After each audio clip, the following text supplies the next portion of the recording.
ஒரு உருளையின் கன அளவு 448 பை சென்டிமீட்டர் கியூப் மற்றும் உயரம் 7 சென்டிமீட்டர் எனில் உருளையின் வலைபரப்பு காண்க. உருளையின் வலைபரப்பு காண்க. இந்த மாதிரி ஃபார்முலா பேஸ் பண்ணி நம்ம ஆன்சர் கண்டுபிடிச்சிருப்போம். இந்த கொஸ்டின் புதுமையா இருந்தாலும் பட் இது மெத்தட் பத்தி நிறைய படிச்சிருக்கோம். ஒரு என்ன கேட்கறாங்க, உருளையின் வலைபரப்பு.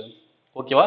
உருளையின் கன அளவு கொடுத்துறாங்க, உயரம் கொடுத்துறாங்க, வலைபரப்பு கேட்கறாங்க. ஓகே, பாருங்க வலைபரப்பு. உருளையின் வலைபரப்பு ஃபார்முலா 2 பை RH. ஓகே, அப்ப 2 பைனா 22/7.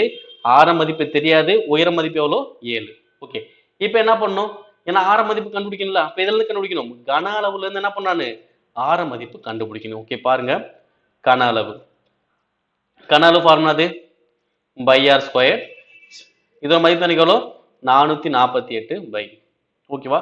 இப்போ என்ன பண்ணலாம், பை கேன்சல் பண்ணிக்கலாம். Okay, R square into H மதிப்பு எவ்வளோ 7, 448.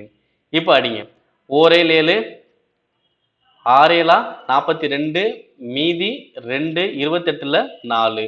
அப்போ ஆர் ஸ்கொயர் 64. ஆர் மதிப்பு எனக்கு எவ்வளோ வரும் 8. அப்போ ஆர் மதிப்பு எனக்கு எவ்வளோ வருது 8. இப்போ அப்ளை பண்ணிடலாமா? இப்போ பாருங்க 2 இன்ட்டு 22/7 இன்ட்டு ஆர மதிப்பு 8, உயர மதிப்பு 7. இப்போ என்ன ஆகும் 7 கேன்சல்.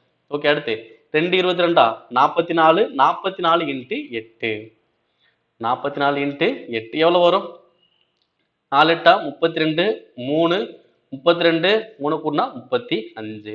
ஆன்சர் வருது 352 centimetre square. Answer option second. ஓகேங்களா? ரொம்ப சிம்பிளான கொஸ்டின் தான். வலைபரப்பு கேட்டாங்க, ஃபார்முலா எழுதணும், அது இல்லாத மதிப்பு ஆரம். அப்ப என்ன பண்ண, கன அளவு வந்து ஆரம் மதிப்பு கண்டுபிடிச்சு ஆன்சர் பண்ணியாச்சு, அவ்வளவுதான்.